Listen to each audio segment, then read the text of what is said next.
Let me introduce our speaker now. This is a session on Ansible. So our speaker is Alex Mayer. He contributes to open source as often as he can. He loves open source culture and the GNU Linux operating system. And he's got a background as a software developer and in DevOps. So I'm going to drop off here, and Alex, take it away.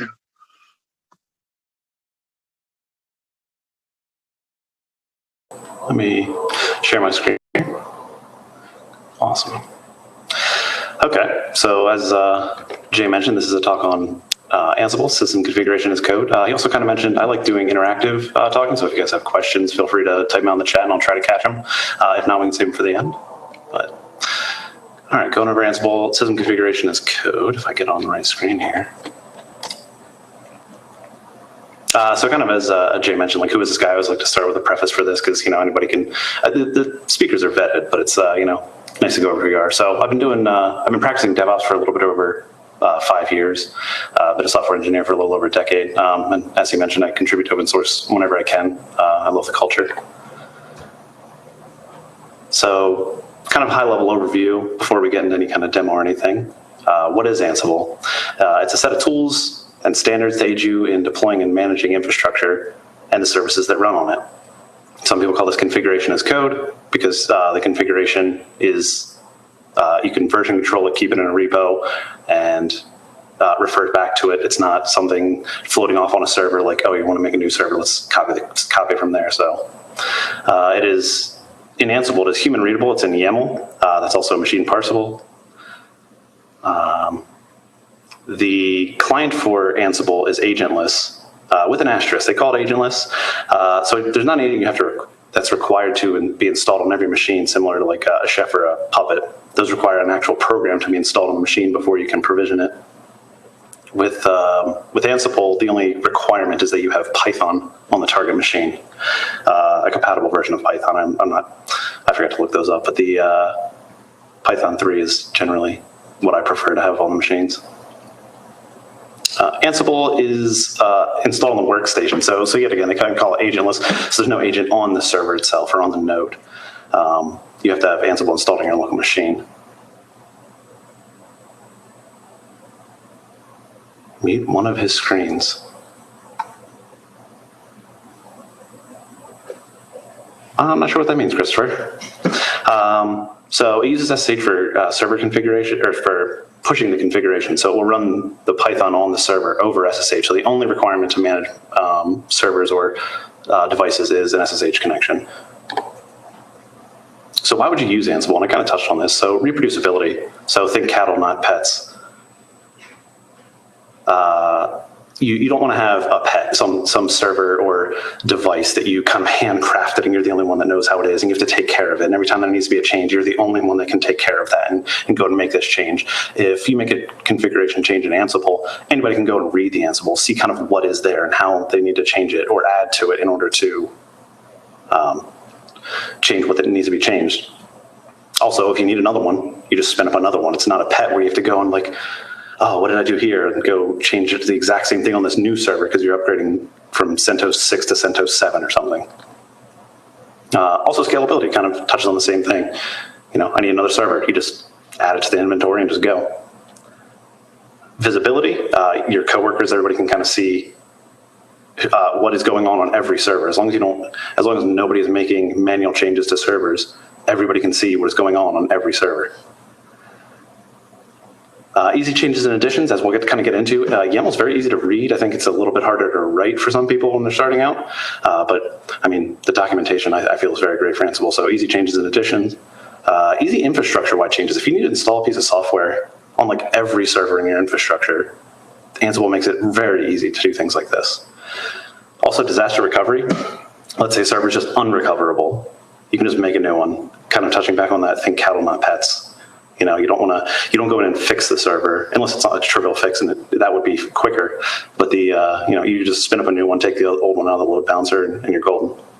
So just a note here: this should not be your only method of disaster recovery. You should obviously have backups. Obviously, if you're using VMs, take snapshots. This is not. I'm not advocating for. Oh yeah, just put an Ansible and you're golden. This is just one method that could be used.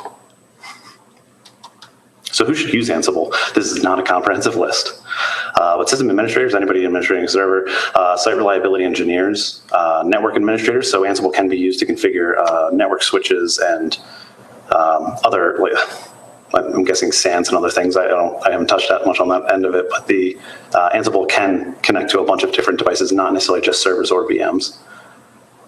Anyone that manages or shares responsibility for a server. So if you work with someone else and you both need to manage that server, something like Ansible will give you the, kind of blanking on the word here, but the peace of mind, that's what it is. So it'll give you the peace of mind to know, like, when this person makes a change, I can see that change and I know what that's going to do. And then the next time I need to go fix something there, I know exactly what's on that server. So if you share responsibility for any server in an organization, on a personal project, side project, and you should definitely be using Ansible. All right, go over a couple of Ansible concepts. So inventory. This is a list of hosts, including details on how to connect to them and which groups they're part of. I'll kind of go over those when I get to the demo part of it, what a group is. A playbook is just a group of plays. This is Ansible terminology. And a play it defines roles and tasks to be run against hosts. So we're going to use a little bit more roles today, but I'll go over tasks as well. Speaking of roles, a role is just a group of tasks, as well as any supporting files. Tasks use Ansible modules to execute instructions on the server to achieve a desired state. There's also a special kind of task called a handler task. This is a special task that's run at the end of the playbook if it's notified by another task. Let's say you have 5 tasks and they all notify to restart Nginx. The handler task will only be launched once. This is very convenient if you're making large changes to an Nginx setup or something else that requires, like, you restart a service. The service is only restarted once. So variables are used to make roles dynamic. They're defined per group or per host. And there's a special kind of variable, a secret. They're encrypted strings or files in your Ansible project, and they're decrypted at runtime with a password. This is super helpful if you, because that way you can put your Ansible code into a Git repository, even a public Git repository, which I don't recommend putting all of your code into a public repository. If you're working on an open source project, I mean, potentially, but secrets are encrypted strings, so they use a symmetric cipher, so it's not like the best encryption, but you do decrypt it with a password, and it's decrypted at runtime. So you can store secrets in a GitHub or GitLab repo, and then they're not easily found by somebody. They'd have to do some work to get at them. And I'll go over that as well. So I'm going to go over some tooling around Ansible. So Ansible Galaxy is a hub where reusable roles are made and are stored, cataloged and made searchable. It's similar to like Docker Hub or the NPM registry or packages.org for the PHP, like composer packages, things like that. And Ansible Tower and AWX. Oh, sorry, I forgot to mention, we're going to go over Ansible Galaxy today. We won't be going over Ansible Tower today. This is a little bit more of like an enterprise-y solution. So Ansible Tower or AWX is a web-based user interface that has a REST API and a task engine that is built on top of Ansible. So this allows you to run playbooks on a schedule, give people access to running playbooks without them having to have Ansible installed on the machine.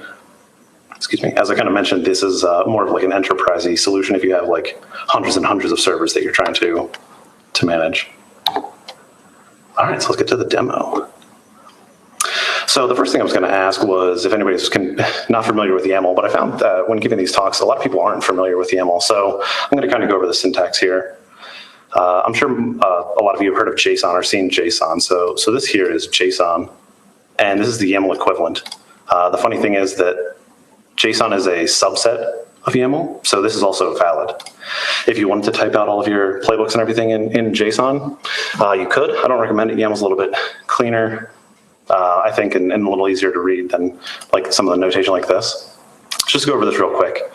So test var is an object or a dictionary. So it has keys and values. This is all keys or strings, and values can be a string, an object, an array, a Boolean. So I'm just going to go over this. Like this is an example of just a key with a string. This is an array, 1, 2, 3 down here. This is the exact same thing, an array with a dash. And then the Boolean is true.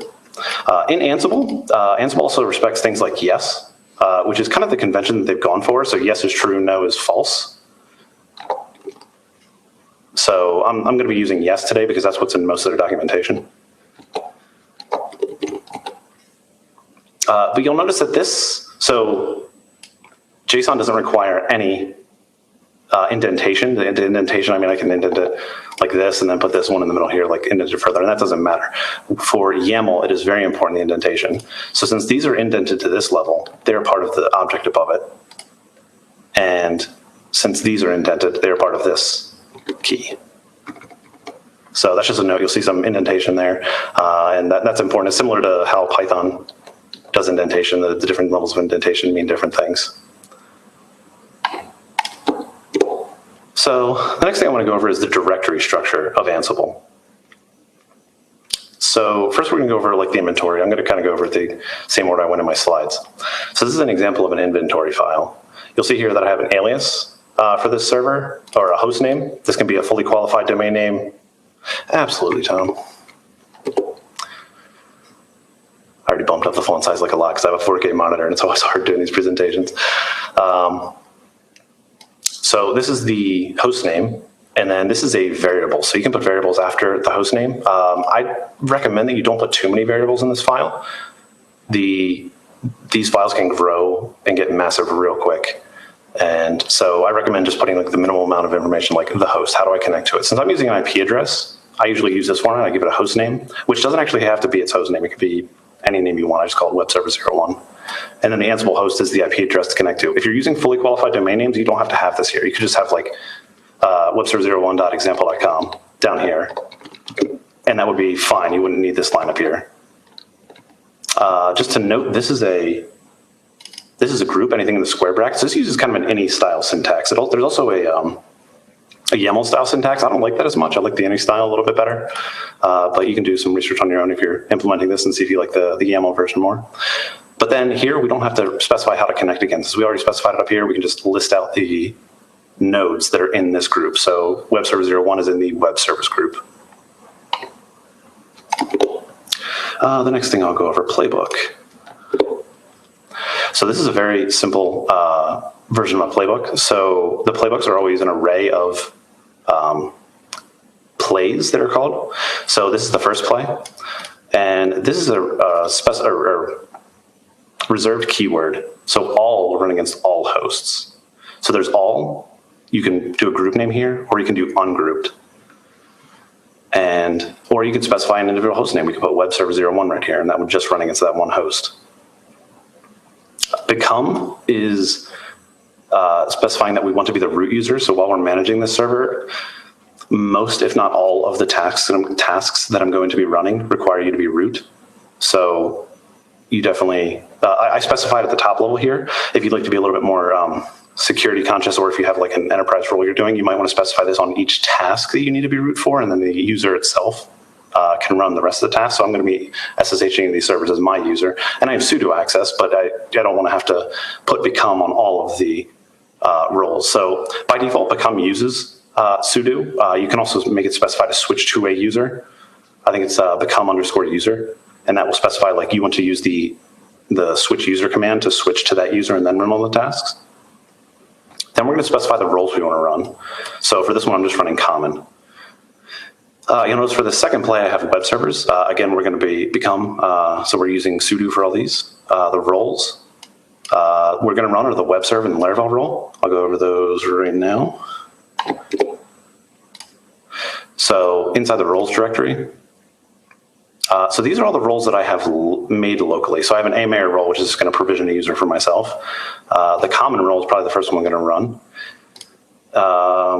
which you'll notice in the playbook, the common role runs against all of the servers. The web servers just run the web server role and the Laravel role. You notice there's a few extra roles here, the Nginx and the PHP.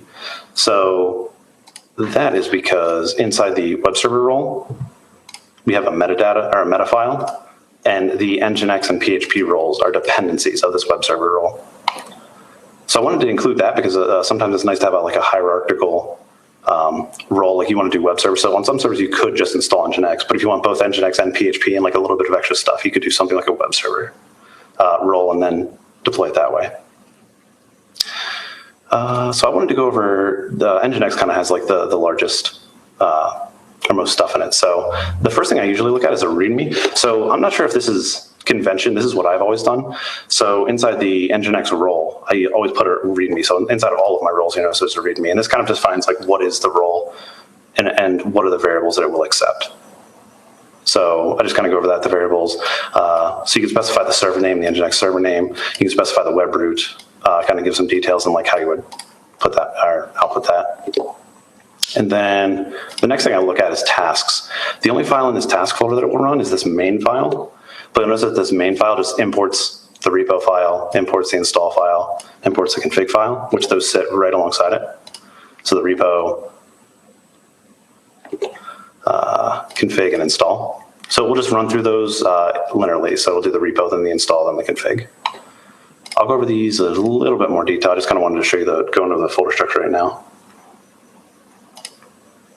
So the next thing we got, variables.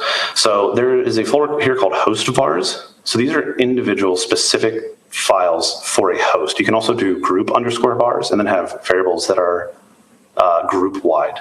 Since I'm only going to do a small presentation today, I decided to do host vars. And I usually name these whatever the role is. The variables inside of that will pertain to that role. So you can see like I'm on the Nginx variable file.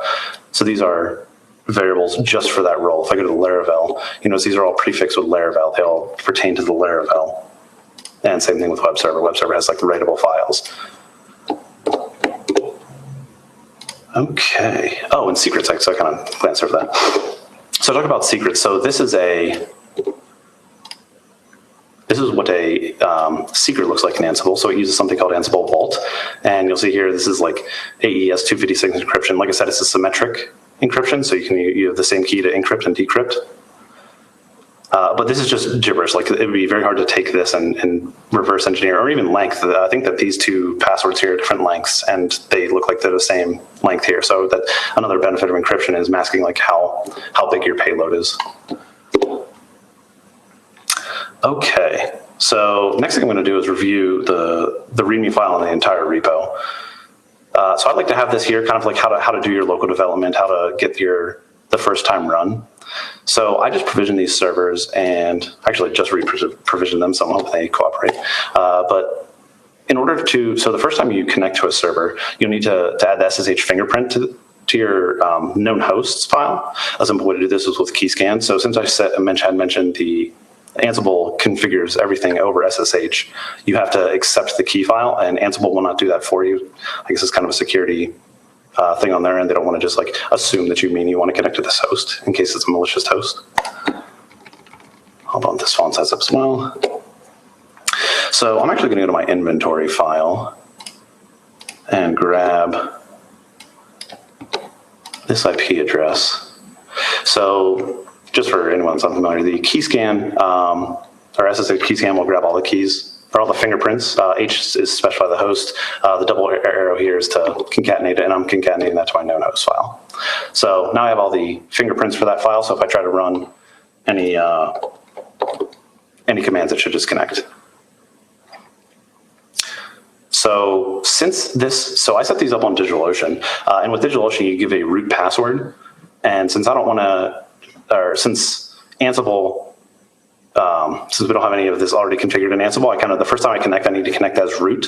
I'm going to run a playbook that creates a user for myself, so that every time I run a playbook after this, I'm running it as my user, and then escalating my privileges is definitely a practice I recommend.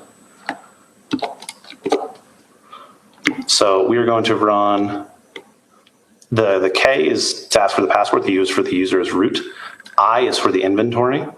So we're running the host inventory, which is the one I showed you before. We're going to limit this to just web server 1. I don't need to do that. It's the only one in our inventory now. And we're going to run the A-Mayor playbook, which I guess I didn't show you guys. I'll just show you real quick. It's not really important. So with actually, let's just make it full screen. So we're going to create a user and then include some stuff from my terminal. I use Alacrity, so to make it behave nicely on the server, we're just going to include some stuff there. We're going to put me in a web admin, or we're going to ensure a web admin group exists, create my user with my password, add my SSH key so that I can just SSH in, and then enable sudoless or passwordless sudo. So when I run this, playbook AMA could not be found. Documents, cposk, Ansible, demo. Let's try that again. So the first time it runs, it's going to ask me for the password.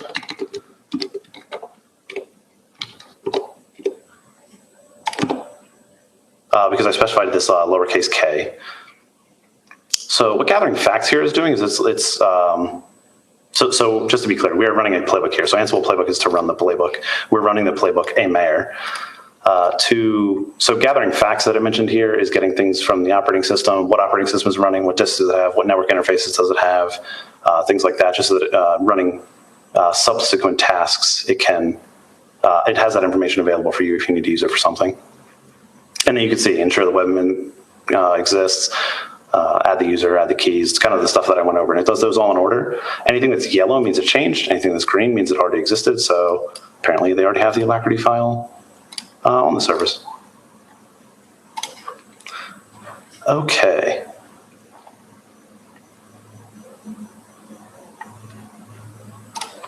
So skipping through my notes here. So the next thing we're going to do is run common. So I'm actually going to SSH.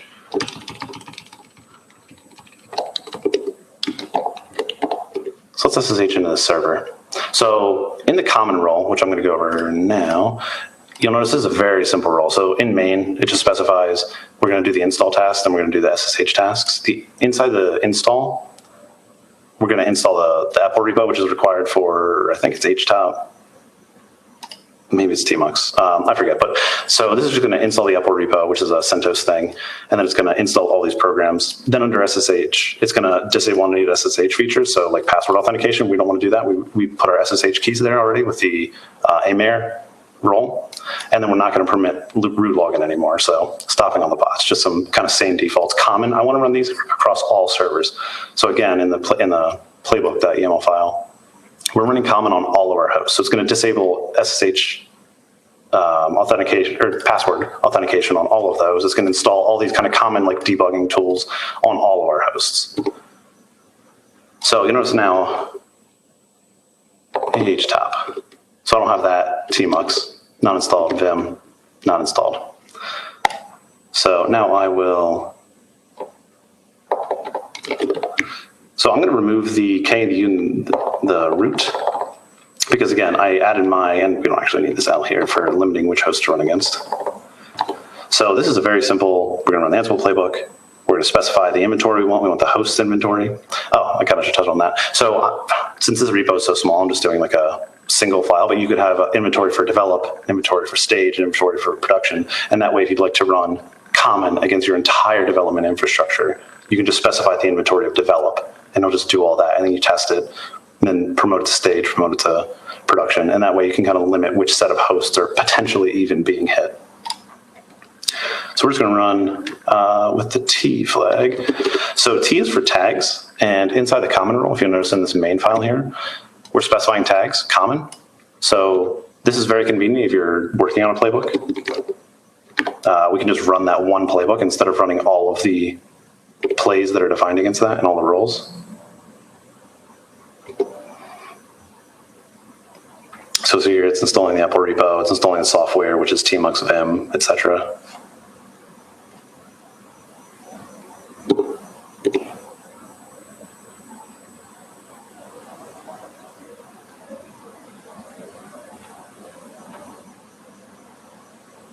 Here you can see that it disabled the password authentication, disabled the permit root login. It reloaded, so this is a handler, it reloaded the SSH daemon, or SSH daemon, I don't know how you say that. And then you can see down here kind of the overall report. If you're running this against multiple hosts, you can see how many things changed on which host. So six of these were already existing, 4 of them changed. And so this is kind of misleading. So this handler ran, it counts that as a change, restarting the SSH daemon. So like these two were a change. Actually, no, sorry, I misspoke. It changed both of those things. So maybe this doesn't count as a change. It's more a change, that's weird. 1, 2, 3, 4, 5. That probably should be 5. Not sure why that's the way it is, but move on. So now if we look, we have htop, we have tmux, we have vim. So every server that we run that against will have all of those programs installed, and we didn't have to manually do that at all. It's just in configuration. The first time you run the common playbook against them, they will get all of those installed. All right. So now I'm going to go a little bit more depth into these roles, because we're going to run these. I'm going to probably fly through these, so if you guys have questions, let me know. So in the web server role, you'll notice, yet again, I said I had the dependencies here. So this will run PHP first, then Nginx, then this entire web server role. So going over what this web server role does, just ensures, again, the web admin group is present, installs a directory where we can deploy things to. It also installs some tools it needs to manage SE Linux. This is kind of cool. So Bootstrap, since we already have Python on the server, we can kind of bootstrap other things we need. So I would like to manage SE Linux, so I can install with the DNF module. Since we're using CentOS, DNF is the package manager there. So I can install these two Python libraries in order to use them to manage SE Linux. We allow our web services to access to the network. This will become important when we connect to a database. The state is present, and so present and persistent. Going to add a default default context for this. I'm not going to go too far into SE Linux, and then we add any custom context. So if we need files to be writable, this is kind of where the variable comes in. So you'll notice this format here, loop, will loop over this entire variable. So web server writable files, and then when you're looping over things, they are put into an object called item. If it is a dictionary, you can do item.name or item.IP address, things like that. But since this is just a list, going back kind of since this is just a list of things, the item is the string, so that's what will come through. Will come through there, and I'll kind of go over this in a little bit as well. Okay, so touching on like the Nginx role. So we kind of went over this, but we'll go over it again. The first thing I usually look at is the README file, what's going on in the README. So we'll see here we can specify a server name and a web root. Here we have, we're going to include update a repository. We're going to install Nginx, and we can configure it. So the repo we're going to use is on CentOS. They have these things called modules. So we're using the copy module here, and on Nginx. So anything that uses copy uses this files directory. And you'll see this is just a plain text file. There's no templating here. This is exactly a file that will be copied to the server. Oh, sorry, I was in the repo. So, and that will copy it to this location, which again, DNF is the package software or package manager. So it knows how to read that module file to get the one we want. I'm just updating it to use the main line. The next thing we'll do is install. Very simple. DNF install Nginx. And then we're going to template some things. So the template is called default.conf.js. This is where we're going to install it to. And you notice kind of some of the things are quoted, some of the things are not. So anything that uses a variable name, I always put quotes around because this is technically the start of an object in JSON. So I don't want to confuse YAML. So I just put quotes around anything that has a variable in it. I don't put it around things like this. This is still a string. This is an octal number. Yeah. And then this is the notify that we were talking about before. So this notify will notify a handler, so we want to reload Nginx. This is very helpful if we're going to template a bunch of websites or loop over this. We're only going to restart Nginx once. We're not going to restart it at the end of every loop.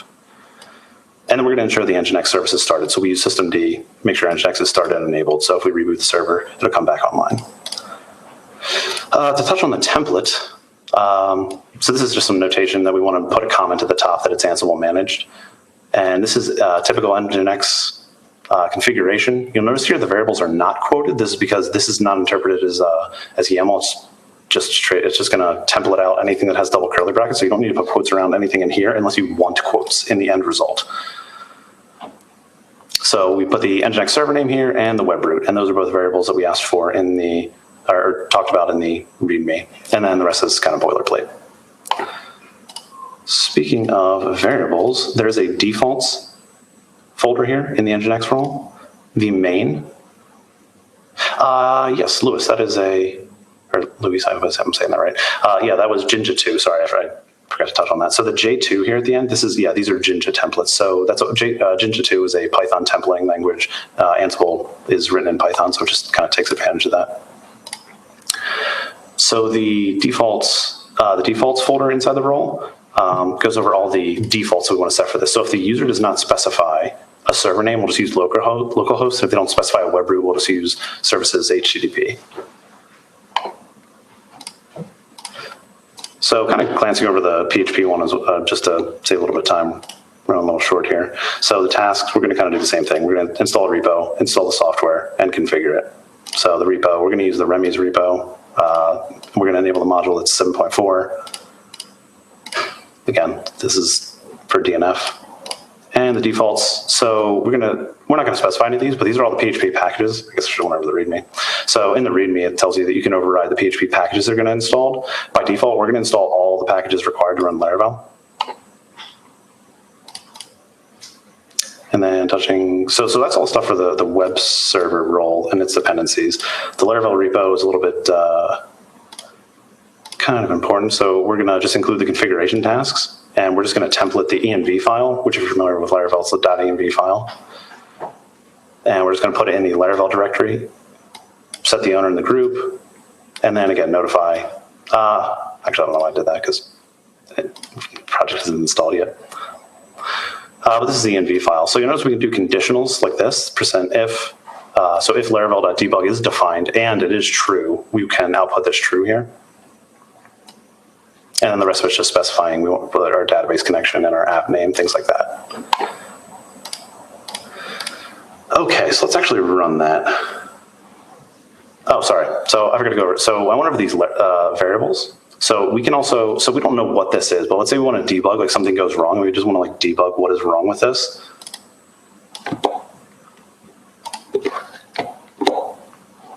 So we can use the Ansible command. So this is not the Ansible, let me clear my screen. We can use the Ansible command, which is not Ansible playbook. So this is just Ansible proper. Then we can pass it an inventory. We pass it a module we want to run. So there's a module called debug, which will output a variable or a message. So these are specifying the parameters to pass to the module. So we're just going to output the Laravel app, and we're going to ask for the vault password. Because it's encrypted, we need the vault password, so that's going to ask for it on the command line. And we want to do it, you have to specify a host here so that it knows which host to get the variable for. So if we do that, it's going to ask for the password, type in the password, and it outputs in JSON format, that exact same. So Laravel app name, env key, name, env key. So all those are the same. Typical password safeness thing here. If your hard drive is encrypted or you don't want to leak your passwords, I'm going to use a tip here that is for time, but speak to your system administrators before doing this. So one thing that you can do is Ansible will look for a variable called, if I can double click here, Ansible vault password file. And if it finds this file, you don't have to specify the file. It would just read that file and assume that that is a password for your Ansible vaults. So I'm going to point this in my home directory, cposk Ansible vault. And then I'm just going to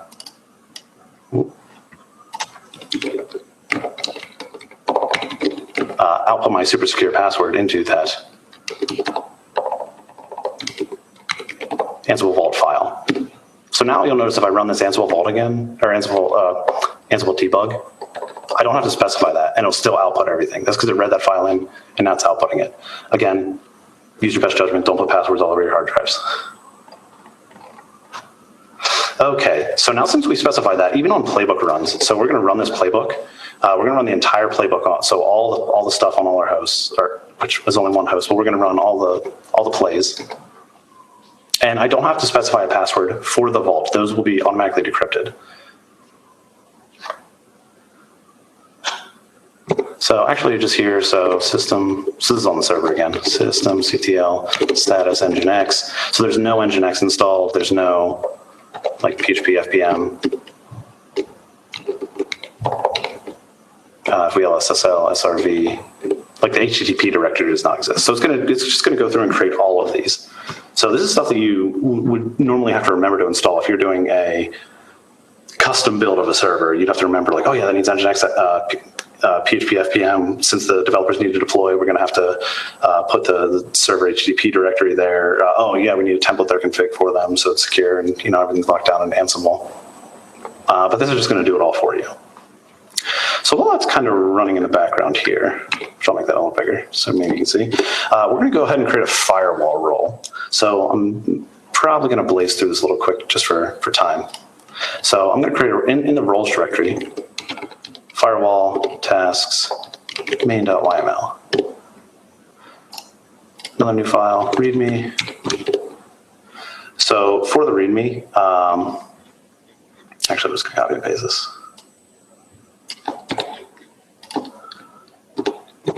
So we're going to create a firewall task. It installs firewall D and configures the open ports. By default, we're going to open up the SSH port because we don't want to lock ourselves out. As far as variables go, you can specify them.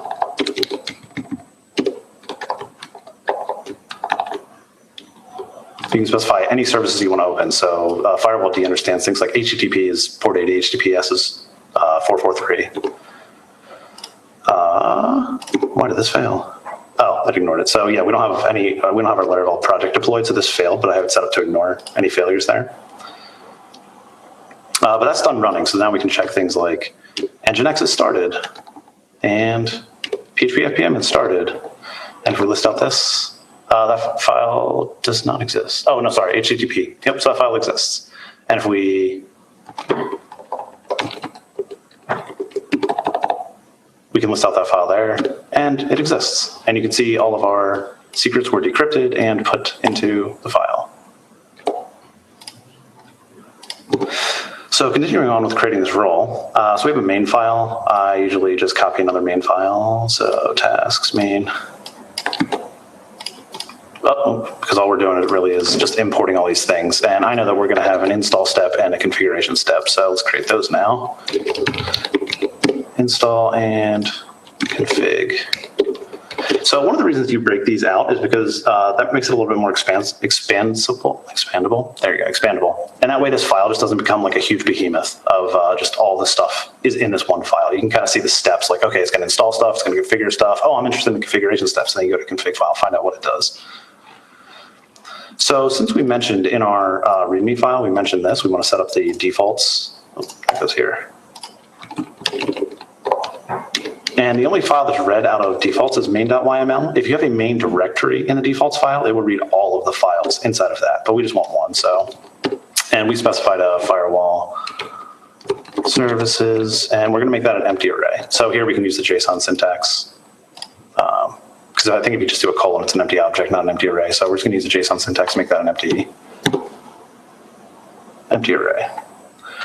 So next, templating the main, templating. All right, so install. In the interest of time, we're just going to install Firewall D and then start that service with systemd. So as far as configuration goes, so I usually, let's save that. If I need to use something like a Firewall D module, I'll just Google Ansible Firewall D module. And the first thing that comes up is the Ansible POSIX Firewall D module. So this goes over all of the parameters that it takes, any notes that it has, and the bottom gives you some nice examples. So this is super helpful. Their documentation, as I think I mentioned before, is awesome. One thing to note is that this is in the Ansible POSIX collection. So in 2.10, they changed something up where they use collections now instead of just Firewall D existing in like the global namespace. So since we want to use this, we definitely need to install it. So touch requirements.yml. So inside the requirements file,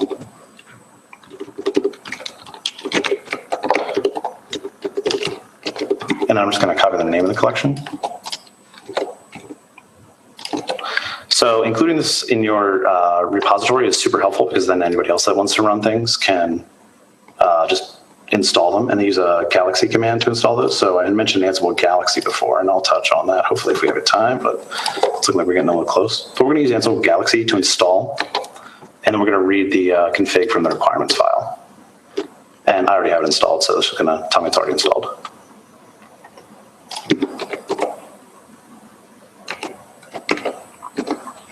Yeah, let's move it over there. Okay. So I will copy and paste this next one, which is the config. So we're going to use that Ansible POSIX Firewall D. The service we want is SSH because, as I mentioned before, we're going to just enable SSH for everything. State's enabled. and we're going to immediately enable that. Then we're going to loop over all of our services. So we had mentioned in our variable file up here, which we will create shortly, we'll enable the HTTP service. Firewall.yml. Firewall. So that'll enable HTTP. And so it's going to loop over all those. So yet again, this is called item, and enable them, make it permanent. And the last thing we have to do is add this to the playbook. So if we go down here to our playbook, we want to run the firewall service against all hosts. So I'm just going to add the firewall role there to the all hosts block.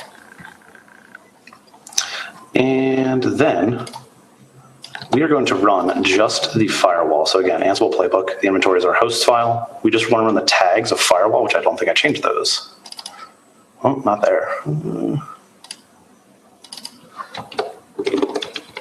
So we update our tags in our firewall role so that they all point to firewall or firewall config. So we're just going to run the firewall tags.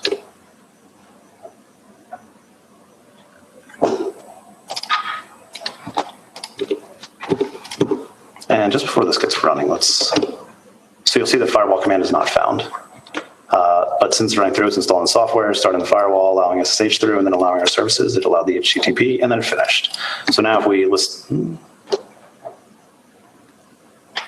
did I do something wrong?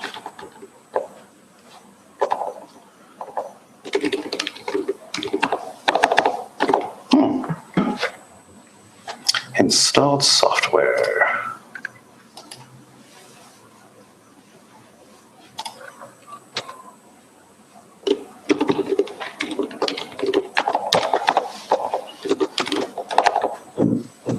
I'm not sure why that definitely worked last night. While it's running. So we're just going to trust that that's running. So now if we visit since we enabled all of that, we can visit our IP address and we can see 404 not found. So I'm going to upload some stuff real quick. So I just have a zip file with with a default Laravel project there. And Jay, how are we looking on time? Can I go a tiny bit longer? You can go a little longer. You want to make sure we bump out a couple minutes before the end of the episode. Absolutely. So anybody that's familiar with Laravel will see that this just means it cannot connect to a database. Obviously, we haven't configured a database. The database doesn't exist here. So one of the things that I wanted to go over was Ansible Galaxy. And we're going to configure a second server for MySQL database. So here, if we search you can search for MySQL. This is similar to if you're familiar with the NPM registry or anything else. Hopefully I spelled MySQL right. So here we can look over roles. And Geerling Guy has a ton of roles out there, so I use his MySQL role occasionally. And he has all the documentation of all the variables he has. But at the bottom, he kind of lists out how you would implement this in the playbook and all the variables you need. So we're going to add this to our playbook.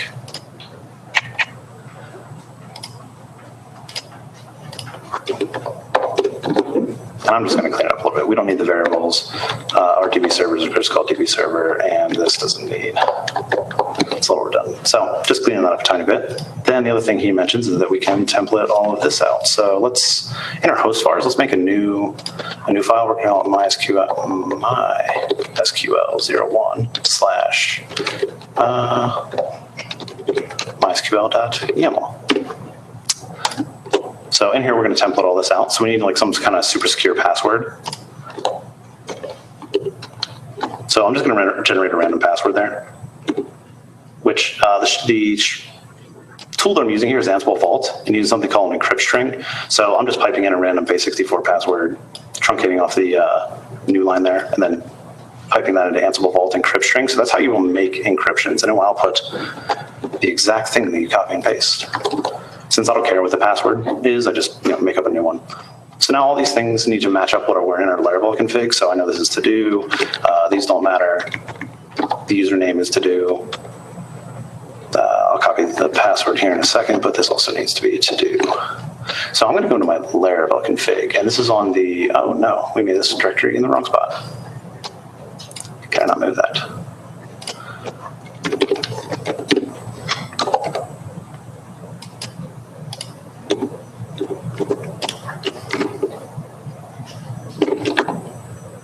Sorry, the MySQL folder is in the web server folder.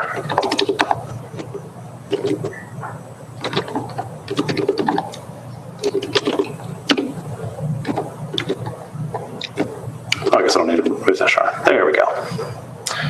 Okay, so now if we look under host vars, it's MySQL and that on a separate one. So I'm going to go into the Laravel here, and I'm going to copy this database password because they're going to be identical, and put that into this role or this these variables as well. So that's all the templating we really need to do. And then, sorry, I kind of flew through my notes here. I went through Ansible Galaxy. Oh, we need to add that role to the requirements file. So in the requirements file, we add the roles here, and we can list out the Geerling guy MySQL, which we got from, oh, actually, I guess it's in his role. So he mentions the role name is Geerling guy MySQL. So we can just import that role. So I'll save that. Yet again, for time, you would run the same Ansible Galaxy command install. I already did it, so I'm not going to run that again. Next, we need to add our hosts. So in our hosts file, we just want to add the MySQL server. We are going to put that in a DB servers group, which again, in our playbook, we did DB servers. So that's going to be all the group that we run against. So if we have multiple servers here, we can pull them all on the DB servers group. They'll all get the same treatment. We need to run the key scan again from the README.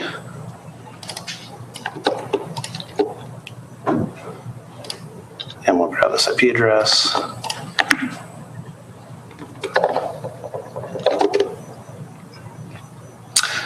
And then we need to run the AMayor role in order to create my user. Alex, heads up, we'll get booted out of here in a little bit, so I just wanted to make sure you're aware. We did have one question came up, maybe you can answer on the fly here. Someone asked about, is that a Jinja template syntax? Jinja 2 template syntax? Yes, it was. So I already answered that. The env file. No, that's fine. Yeah, the env file was a Jinja 2 syntax, which is a Python templating language. Okay.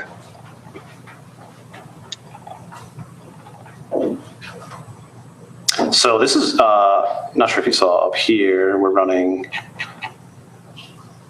just enabling password suitor. This is all the stuff that I've done before. Okay. That I had showed you guys before, which is creating my user. So the next thing that we are going to do is we need to actually, since we're going to use the firewall role again, we need to add a firewall. And we're just going to enable the MySQL service. And I am right at the end of my notes here, Jay, so hopefully this goes quickly. Okay. So now we're going to run this entire playbook. So the playbook we're running is with the hosts. We're limiting it to just the MySQL 01. So if you run the playbook without limiting the host, it will run against all hosts. So we'll also run it again against the web server 01. But we're just running the whole playbook. So for the MySQL host, it will run all, and then it is part of the DB servers group, so it'll run this. So we're going to run common, we're going to run the firewall, then we're going to run this Geerling guy MySQL role.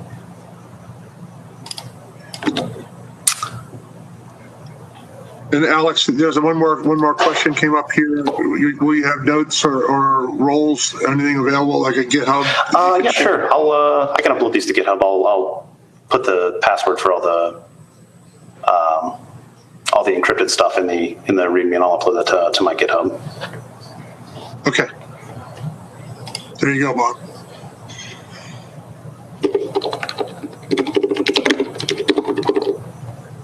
And that's my GitHub in case anybody wants to check that out. I'll probably call this like CPOS 2020 Ansible demo or something. So you notice all the task names the task that it's running. So it's running from the Geerling guy MySQL, verifying MySQL. So you can see like which role it's running from, which is super helpful, which is why for some things like installing software in some of these roles, I just called it like install software, because it will say firewall : installing software. And you kind of know what that is. You don't have to say like installing firewall D, unless you have a bunch of installing softwares in here, which this is a list, so you can install any software you want, but I just kind of listed out I just call it a little bit more generic things because it looks prettier here. Like, instead of saying like, I don't know, configure replication, you don't have to say like on MySQL because it's obviously in a MySQL role. So you can see that finished. On the web server, I'm going to seed the database just so it has some stuff. And if we refresh this, we can see, hey, we get a login prompt. Yeah, like someone just asked, what window manager are you using here? Display. This is called i3. So I'm on Linux, and the window manager I'm using is called i3.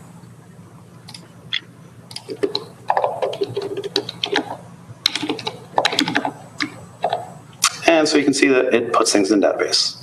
So if we needed to create a whole new server that did all of this stuff, we could just rerun these roles against a new set. We could just insert new hosts in the host file, rerun it against a whole new suite. So if we wanted to make a dev, test, and production, we could just do that all again, create a new host file called production, put new hosts in it, and just rerun all of these exact same playbooks. Obviously, we would need new variables, but you make new variables for them, and that's all you have to do going forward. Like, these roles are super reusable.